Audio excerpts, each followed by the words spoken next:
Ситуация на Украине показывает, что США пытаются затянуть этот конфликт. И точно так же они действуют, разжигая конфликтный потенциал в Азии, Африке, Латинской Америке. Наглая демонстрация неуважения к суверенитету других стран и к своим международным обязательствам. Видим в этом тщательно спланированную провокацию. As you know, and as you've heard us say repeatedly, we do not have a strategy of regime change in Russia or anywhere else for that matter. In this case, as in any case, it's up to the people of the country in question. It's up to the Russian. Сегодня мы видим, где находится НАТО. Как у нас говорят в народе, кинули. Ну, просто обманули. Ладно. Now, in terms of the specifics, we would prefer to communicate that directly to the Russians, to not negotiate in public, to not telegraph our punches, but we are laying out for the Russians in some detail the types of measures that we have in mind.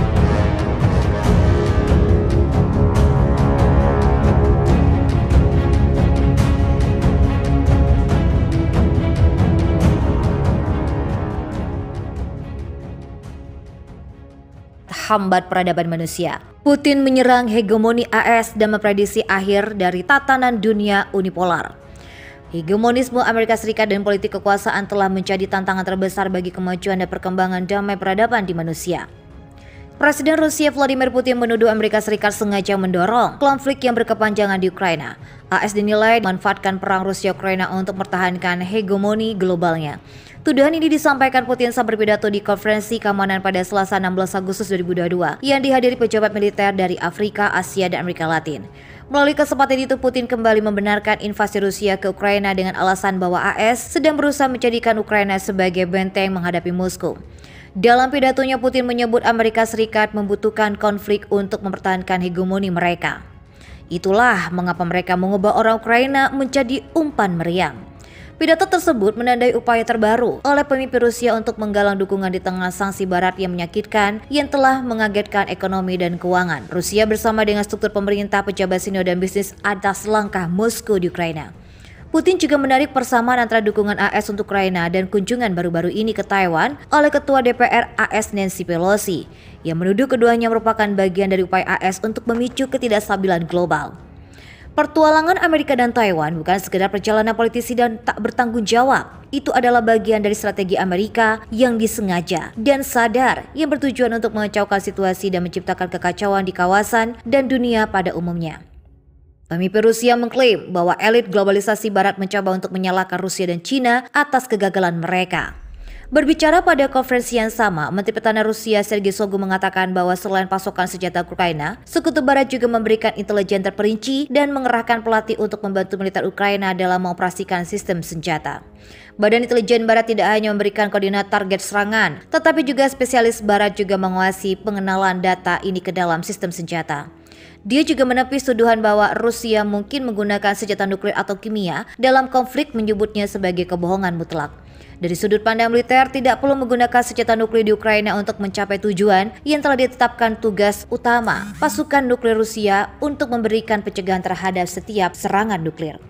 Dia juga menambahkan bahwa tuduhan kemungkinan serangan kimia oleh Rusia sama-sama konyol dengan mengatakan bahwa Moskow telah sepenuhnya melikuidasi persediaan senjata kimianya sesuai dengan perjanjian internasional yang melarang senjata kimia. Dubes Cina untuk Rusia, Zhang Haihui mengatakan bahwa hegemoni AS telah menghambat peradaban manusia melalui intimidasi. Hal itu disampaikan pada Rabu 10 Agustus 2022 dalam sebuah wawancara bersama kantor berita resmi Rusia. Cina sangat menentang tindakan AS yang salah arah. Zhang Haihui juga mengatakan tindakan Amerika Serikat juga ikut campur pada urusan Cina terkait Taiwan baru-baru ini tidak dapat dibenarkan. Menurutnya tindakan AS seperti itulah yang dapat menghambat perkembangan negara lain. Cara-cara Amerika Serikat tersebut oleh Dubes Cina Zhang Haihui disebut sebagai bentuk perang dingin yang seolah dijalankan Amerika Serikat. Mentalitas perang dingin dan sanksi sepihak tidak akan membawa kita kemana-mana. Seperti diketahui bahwa beberapa waktu lalu Ketua DPR AS Nancy Pelosi terbilang nekat mendatangi Taiwan pada 2 Agustus 2022 yang lalu. Sementara kedatangan Nancy Pelosi kala itu telah mendapat peringatan dari Cina agar dapat mengurungkan kunjungan dan meminta agar menghormati urusan Taiwan Cina. China yang menganggap Taiwan sebagai bagian negaranya meminta AS dapat mematuhi prinsip satu China dan tidak mendukung kemerdekaan Taiwan. Sebab itu kedatangan Nancy Pelosi ke Taiwan kemudian mendapatkan teguran dari China. Ia segera meluncurkan serangkaian aksi latihan militer di seputar Taiwan selama sepekan. Sikap AS yang meremehkan China mulai menuai hasil. Secara sepihak China memutuskan hubungan diplomatiknya dengan Amerika Serikat di bidang militer dan sipil. Keputusan China ini diumumkan oleh Menteri Luar Negeri China pada Jumat 5 Agustus 2022 kemarin. Kementerian Luar Negeri China merilis daftar bidang-bidang kerjasama diplomatik termasuk tidak akan ada lagi komunikasi antara otoritas Beijing dan Washington. Ini termasuk pertemuan kerjasama antara Departemen Pertahanan, konsultasi keamanan maritim, kerjasama dalam imigrasi ilegal, bantuan peradilan, kejahatan transnasional, pengendalian narkoba, dan perubahan iklim. Kementerian Luar Negeri China mengatakan pihaknya juga menangguhkan pertukaran dengan Washington untuk melawan kejahatan lintas batas dan perdagangan narkoba. Menteri Luar Negeri AS Antony Blinken mengatakan Washington tetap berulang kali menjelaskan kepada Beijing bahwa pihaknya tidak mencari masalah atas kunjungan Pelosi ke Taiwan awal pekan ini selama tur kongres di Asia. Rusia tuding melaporkan tindakan tersebut sebagai respon China usai kunjungan kedua DPR AS Nancy Pelosi ke Taiwan pada awal pekan ini. Kedatangan Pelosi tak hanya menimbulkan amarah bagi China, namun juga mengakibatkan konflik serius antara hubungan kedua negara. Panggilan telepon antara komando militer senior kedua negara juga telah batal. Pemerintah China juga melarang Nancy Pelosi dan keluarganya untuk datang dan memasuki wilayah China. Tak hanya itu, polisi juga dan keluarganya juga tak boleh berbisnis dengan entitas milik China. China juga sudah melakukan mobilisasi angkatan perangnya termasuk menempatkan peralatan perang di perbatasan China dan Taiwan. Jet tempur dan kapal perang China bahkan sempat melintasi garis median tengah, yakni garis perbatasan tidak resmi yang memisahkan antara teritorial China dan Taiwan. Blinken menekankan bahwa AS tidak akan mengambil tindakan untuk memprovokasi krisis, tetapi akan terus mendukung sekutu regional dan melakukan transit udara dan laut standar melalui Selat Taiwan. Dalam pertemuan yang sama, Menlu Negeri China Wang Yi mengatakan apa yang diucapkan Blinken adalah informasi yang salah.